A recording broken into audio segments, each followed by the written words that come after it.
Well, my friends, I instantly realized I forgot to take that off. But why was I wearing such a hat? Well, you shall find out later in this episode of Ups and Downs. Because that's right. Somehow, another Monday rolled around, and for like the 432nd year, there was an episode of Raw. Never ends. That's why we must take the finger of power and give the good bits up and the bad bits are down. And if you are brand new to the show, it is as simple as it sounds. If something is good, we go up. If something's bad, we go down. And you go in the comments and say, who gave this bald guy such authority? It is a great point, but we're here. Let's up those downs.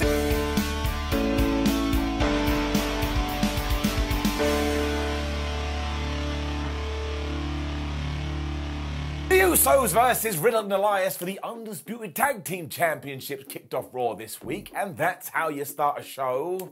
Well, kinda. So we saw a clip of the Bloodline arriving at Raw earlier in the day, and there was the Usos, there was Sikoa, and there was Sami Zayn. And they were like, we're so happy when Riddle came zooming by on his scooter. Now, all he was doing a bit of scooting, but the way that the Bloodline reacted to it, you would have thought he would have flown through and gone, oh, I hate your mother. They were so damn mad. In fact, they went so crazy, Elias, who I think was hidden behind the car, so he's a weird dude, just walked into frame and was like, oh, what's going on here? And what a buffoon he is, because of course the Bloodline saw him, and they kicked the flub out of him. They also threw him into this steel thingamajig, and the best part about that is that Sami Zayn seemed a little bit concerned, like the Bloodline goes too far for his liking. When we cut back to the ring, and the Usos are like, ha ha ha, there ain't gonna be no tag team title match now, because we killed a man. Soon Riddle interrupted, and I was like, well, don't be an idiot, you absolute moron, because this is not good wrestling match, because it's 4-on-1, and he was very sad, because of course his friend has now been absolutely murked, but it didn't matter, because he'd found another opponent, and of course it was Repo Man. In my dreams it was Repo Man. You wouldn't even see me right now, because I'd still be rolling on the floor. But it was Kevin Owens. Before all this too, Matthew also said to the Bloodline, what you did wasn't very Usi. When Sami Zayn said, excuse me, I am a confirmed Usiologist, or something like that, so only I can determine what is Usi and what isn't Usi, I just hugged my TV at this point. Man, do I love Sami Zayn. It also begs the question what is going on with Elias, because of course he didn't feature here, and by the end of it, Riddle had been taken out too. Are they just going to be off television for a while?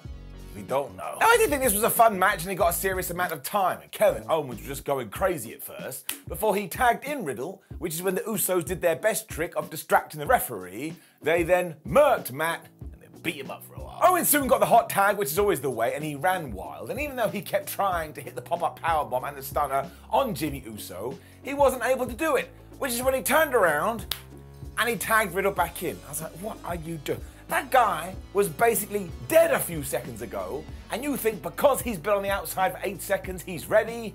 You're all foolish. He wasn't able to throw Jay out the ring, and he was going to go for a dive, and then Solo Sikoa was all like, I'm a human shield, which was a terrible idea, because he got dove on anyway, which is when this ended like all Usos tag team matches recently, with the sneaky blind tag. But this has to be a thing because Jimmy is doing it all the time, and Sami Zayn also distracted Riddle. He turned around, he got hit by the 1D, 1, 2, 3, he was lost. There was a ton more after this though, because of course the Bloodline then went go, and they tried to beat everyone up before Kevin Owens chased most of them off with a chair, but left in the squared circle was Riddle and Solo Sikoa. And this was not good because we know Solo is nuts, and he basically paid homage to Umaga here, who is his uncle. He gave him the Samoan Spike, and he absolutely destroyed Matthew's neck in a steel chair, to the point we had to get a local medical facility board and take Riddle to the local medical facility. Now this was pretty badass, because once again Sikoa just comes across like an absolute killer, and you'd have to imagine that we are still heading towards Roman Reigns and Kevin Owens at the Raw Rumble. Don't know what that weird pause there was. It's like my brain just stopped, but these things happen when you are thinking about professional wrestling. Either way, hot start to Raw, getting it up. But come on now, that is definitely a distraction. I mean, there were so many distractions. Bring it down.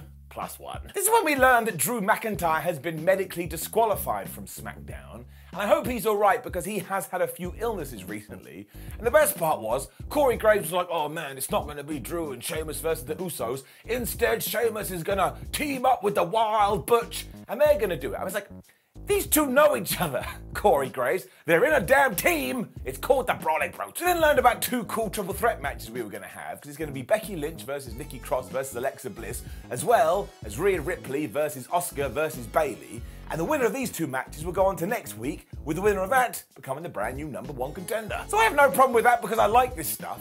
And straight afterwards, we cut to Rhea Ripley, who was like, well, I'm going to win mine because when I do win mine, everyone is gonna have to call me Mammy. And I was like, wait a minute, that cannot be a thing. Ha! I told you, I won our match, so now you gotta call me Honey Bunch. Listen, man, I don't care what happened, I ain't calling you Honey Bunch. Call me Honey Bunch! All right, you absolute crazy person. Well done, Honey Bunch. This is when it was time for Jbl'S poker tournament, which we had been told about. I can't lie, I was very happy about this, because it was absolutely ridiculous. We had a bunch of people here too, including Baron Corbin, obviously, and the Judgment Day was there, the OC was there, I think Dana Brooke was there, Alpha Academy was there, as was Tamina. There's nobody meaner. That is quite the group. Dexter Lumis and Johnny Gargano also wanted to play, so they turned up with their big bag of cash. But clearly Bradshaw doesn't want the show because he didn't know what was inside it. But when they did reveal it, he was all like, whoa, yeah, sure, you can play poker. Of course, we are going to come back to this later. There was something during this that made me sad though, because I'm pretty sure I spied Shelton Benjamin as well taking part. And this is when I realised, wait a minute, a few weeks ago we had that match with Shelton Benjamin, and we had that match with Cedric Alexander, and I thought that was building as a return to the Hurt Business. And here we are a long ass time later, and absolutely nothing has happened, so what was the point of those matches? So I did stand here and I tried to turn my frown upside down, but I wasn't able to, so given that we are in down territory, I am going to give it a down. And I know that's a week down, but I just want the Hurt Business back. This felt like a tease. I had enough of teasing. Makes me a sad panda. Bayley was then coming to the ring for her triple threat match when she got cut off by Becky Lynch. This is basically their job. They basically yelled at each other and teased that they are going to have this singles feud soon, because the whole point was, oh man, we haven't had one of those for about 3 years, and even though there was a mutual respect here, they still both think the other one is an absolute moron. But he was also annoyed that every time Bex is out here, she tries to steal the spotlight, which is when Lynch was, you know man, that Damage Control, that's a pretty good group. I mean, 2/3 are champions, but the other third is a massive loser. And of course, she was talking about Bayley. So I presume this is going to happen before WrestleMania at some point, especially because WWE are keeping them separate now. They weren't in the same triple threat match, so this was all right. And then we got to that triple threat match, and it was Bayley taking on Rhea Ripley, taking on Asuka. I thought it was pretty damn fun. Ripley killed them all with a dive straight away because 2022 wrestling, when Rhea and Bayley were like, wait a minute, you hate Asuka and I hate Asuka, why don't we team together and beat her up? That's what they did. This didn't work though, as eventually the Empress of Tomorrow just smacked Bells in the face as she hit Rhea Ripley with a code breaker. But then Bayley was back with the most devastating move in all of sports entertainment. And when that didn't work, Rhea was just like, you shouldn't have done it. Now I'm going to kill you. Because she just started headbutting Bayley like she was a crazy person, when all of a sudden Asuka was back and she hit a German suplex. Auf Wiedersehen. In a panic, Bayley was then like, please Rhea, let's work together again. And then she tried to screw Ripley over, so she got absolutely killed. When all of a sudden Asuka did yet another return and she hit this double code breaker thing for 2 on both of them. That's pretty damn good. This is when we got into the near falls, and I actually did go, you know what, I'm not 100% sure who is going to win here. Although Rhea Ripley had a plan, the woodpecker plan, because she was just headbutting everyone, and I was like, man, that's gotta hurt her skull. She also got carried away too when she was on the outside because she jumped off Sympathist Steel steps, went for this somersault, and landed right on the floor. But that meant Bayley and Asuka were able to kind of duke it out with each other in the ring, and then from nowhere, Bayley just hit the rose plant. She got the 1, 2, 3. So this was slightly anticlimactic, but I did think Bayley needs to get the win here, although she shouldn't win in 7 days. We've done Bianca Belair versus Bayley. We don't need to get back to it. However, don't get mad about Rhea not winning here either, because afterwards she beat the crap out of Asuka, which means now we can do that match for a little while. And I tell you, I need to see that even more so, because when we get to WrestleMania, I bet we do Rhea Ripley versus Bianca Belair, which is also good. Let's go. Don't know why I'm Mario. From nowhere, we then got told the next week on Raw is going to be Seth Rollins versus Bobby Lashley in a #1 contenders match for the US title.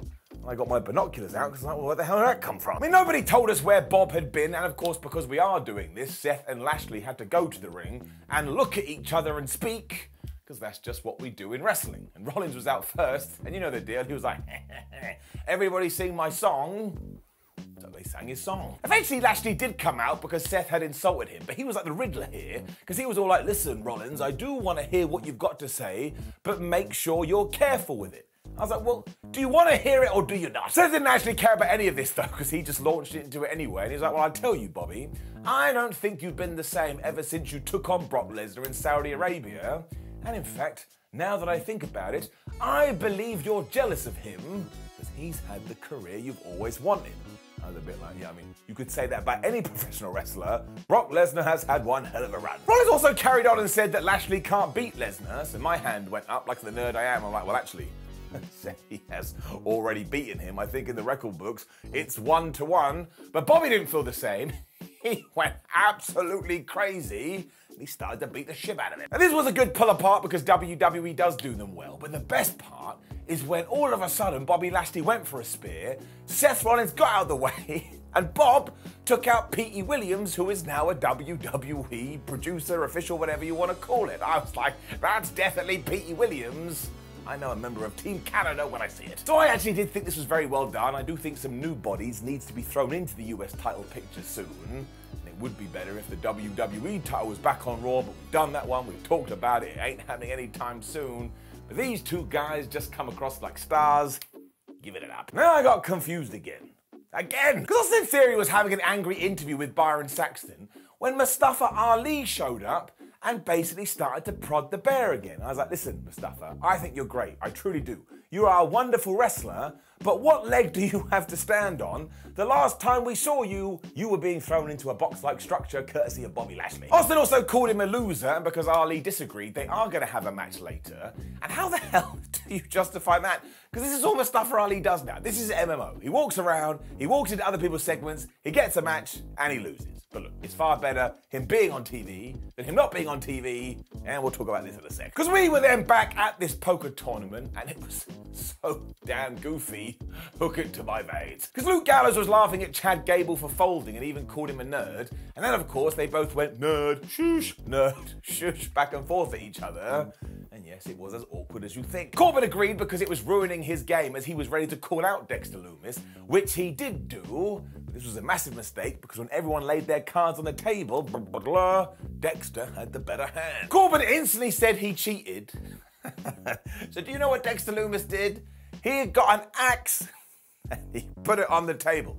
Now, this can only mean that he was going to kill it. That's what it means. If you accuse me of cheating again, I will chop your head off. But also, what on earth? In fact, you know what? Go. Because hello, my name is Simon Miller, and welcome to the first ever episode of Nobody Acts Like That, which is quite good because we could also call it Nobody Acts Like That. But this is true if you find yourself in somewhat of a precarious situation, or you feel like someone has just told you you've cheated, you're not allowed to get a murder weapon and put it on the table.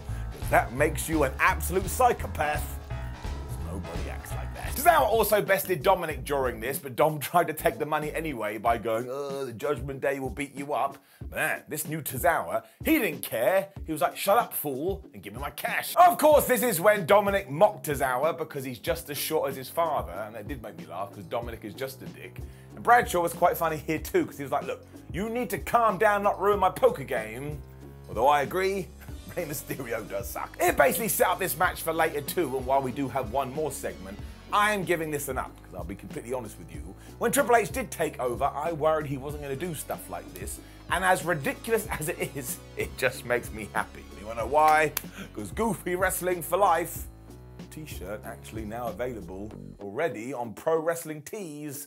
I ain't even joking. It's there. Up. And then it was Austin Theory versus Mustafa Ali, and you already know the deal. It was kind of short, but it was pretty damn good. I had a fun time, and it had a silly finish. Of course it did. Now, right away, we have to address it. Yes, at one point they were going for some form of Hurricane Rana, and it didn't work. But everybody needs to calm down, and everybody needs to remember that wrestling is really dangerous and wrestling is really hard. Unless you are happy to be at work and you drop a file on the floor, and then somebody shouts through the window, you absolute loser, you botch king. If you're happy with that, cool, you can go crazy. But if you're not happy with that, just let it go. Individuals are allowed to make mistakes, especially when they're going flippy-dippy-doo-dah. Anyway, the reason it was a bit ludicrous is because towards the end, Austin Theory got too aggressive, and it kind of looked like the referee was going to disqualify him anyway. And I was like, please don't do that. I hate that finish. When Dolph Ziggler just teleported in, I mean, where the hell he's been? He super kicked Austin Theory, which meant we got the disqualification anyway. I was like, what? Why did you wait 8 minutes? That's what Dolph did. He waited for ding, ding, ding. Oh, 8 minutes. Now I'll go do something. Understandably, Ali confronted Ziggles afterwards, like, you just ruined my match. And because they started arguing, Austin attacked them both from behind. Took everybody out, including, my word, throwing Mustafa Ali into Rhea the ring post. I think he killed him. Anyway, here is the thing. I like Dolph. I think he's great. If we do some triple threat matches off the back of this, that will be even better. And the match was good, so I am going to give it an up. But when it comes to these silly finishes, I still don't think enough time has been removed from when W&D was doing them over and over and over and over. I thought about it, and I thought about it, and I thought about it. I gotta give it a down. Amazingly, we then acted like The Miz, who is meant to be a movie star and is meant to be a legendary wrestler, stored all of his money in that bag that he gave Dexter Lumis. Because he found JBL and he was like, hey, I want to be in the poker tournament. And Bradshaw was like, well, I don't think you have enough money. And The Miz agreed. He then tried to get him by giving away his Rolex, but somehow Bradshaw is Mr. Watch, and he was like, oh no, that's a fake one. So the story now is that The Miz is broke. I mean, what has he earned over his career? This didn't make any sense. We also then cut to Baron Corbin, who was taking on AJ Styles at poker, and Baron Corbin cheated, and Styles got mad about this when Bradshaw just flipped out and told everybody to get out of this room because they'd ruined it. So now it's time for them to have a match. As I've already talked about though, I do like this stuff, and I'm not going to give it another up because one up is enough.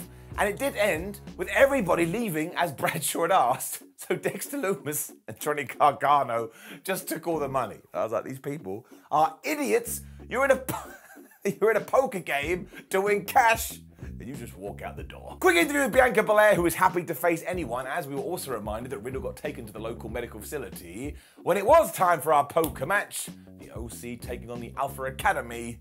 Baron Corbin. Now, it probably did go a little bit long, but that's just the way when you have a 3-hour show. But otherwise, I thought this ticked all the boxes. Otis was going crazy at one point. Carl Anderson was hitting these uppercuts. Luke Gallows was being the big man. What else do you need? The last 5 minutes especially was super duper fun, especially because Chad Gable was going to hit the Chaos Theory onto Carl Anderson. When Luke Gallows got in the ring, saved his partner, they picked Chad up, they hit him with the Magic Killer, 1, 2, 3. Now, it is a shame that Gable always takes the pins in these situations because he has such a huge upside. And I'm still waiting for Baron Corbin's character to evolve so he does get his edge back. I don't mean Adam Copeland. But there's no rush. We've got time. There's many, many years ahead of us. So I actually thought this was a nice kind of match towards the end of Raw, giving it up. Alexa Bliss was then warming up with Lily when we saw the Bray Wyatt logo flash on the screen. So we're definitely doing something with that. When we were having a chat with Candice LeRae. She was telling us how much she hates damage control, but how it's more important for her to be a good mother. Well, that's a very good attitude. When Dexter Lumis and Johnny Gargano arrived, because of course Johnny and Candice are husband and wife. She wanted to know how the poker game went, and when they showed her how much money they'd won, she almost said, what the flub, although she didn't say flub. Gargano put his hand over her mouth. They all then left to do something with this cash, so something has to be brewing, because there are wrestlers that haven't been featured as much as this bag of money. Now, I have absolutely no idea where it is going, but I would keep an eye on it. And then Dominik Mysterio beat Tozawa in about 2 minutes. But it did have an upside. Because Taz just whooped this brat's ass until he did go for a senton and he crashed and burned. But Dominik Mysterio was like, alright, he hit the frog splash and he got the 1, 2, 3. But don't forget that Dom is such a good heel and one of the best parts of WWE right now. So if we can get him wins, we should get him wins. The Judgment Day were then going to judge his day before the Street Profits came out to save the day. So there you go. There's another feud with the Street Profits versus the OC. I mean, it kind of came from nowhere. I got no problem with it. Search my feelings, I find it to be true. And Pierce then warned Bobby Lashley about his behaviour, because he's like, look, I've fined you before, and I'll do it again. Quite rightly, Lashley was like, you know, it's not just me, maybe you want to get off my case. So once again, we are teasing something, and do I know what it is?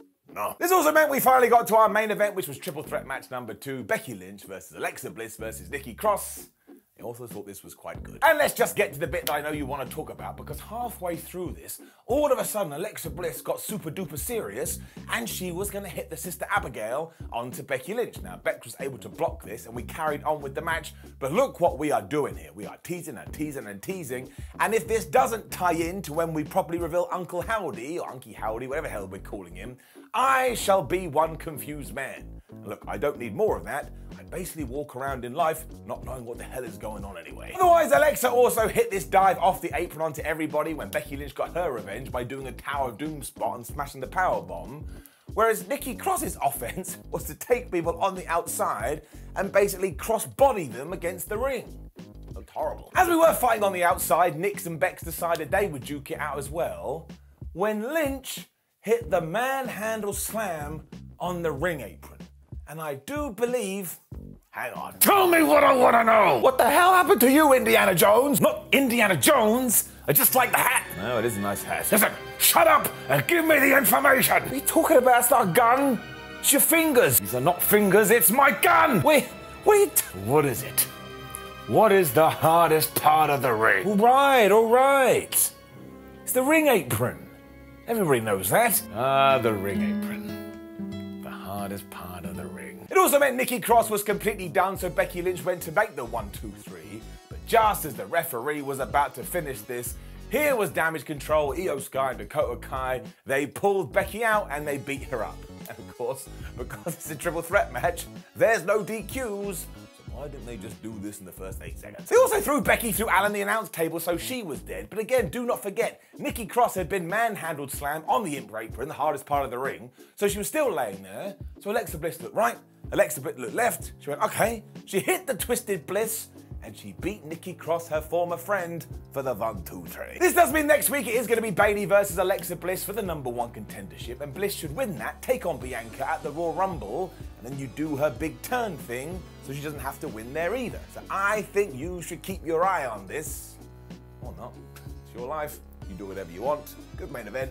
Which did bring us to the end of Monday Night Raw. And look, WWE has so long until their next premium live event. They are taking their time with things, so there are some obvious lulls. But otherwise, it really does feel like most of it is ticking along nicely. And I find Raw far easier to watch than I have done in a while. Give it a up. Now please do leave a comment below and let me know what you thought about last night's episode of Raw. Like the video, share the video and subscribe. Head to WhatCulture.com where we will keep you up to date with all the wrestling news. Follow us on social media at Simon316 and WhatCulture WWE. And look, there is a ton of ups and downs. Type in your favourite show with ups and downs in that YouTube search bar and see what I thought about your favourite show. My name is Simon for WhatCulture. Thank you very much for joining me as always, and thank you for the messages you send me. It's always nice to hear, even the crazies. I just care that you care. See you soon.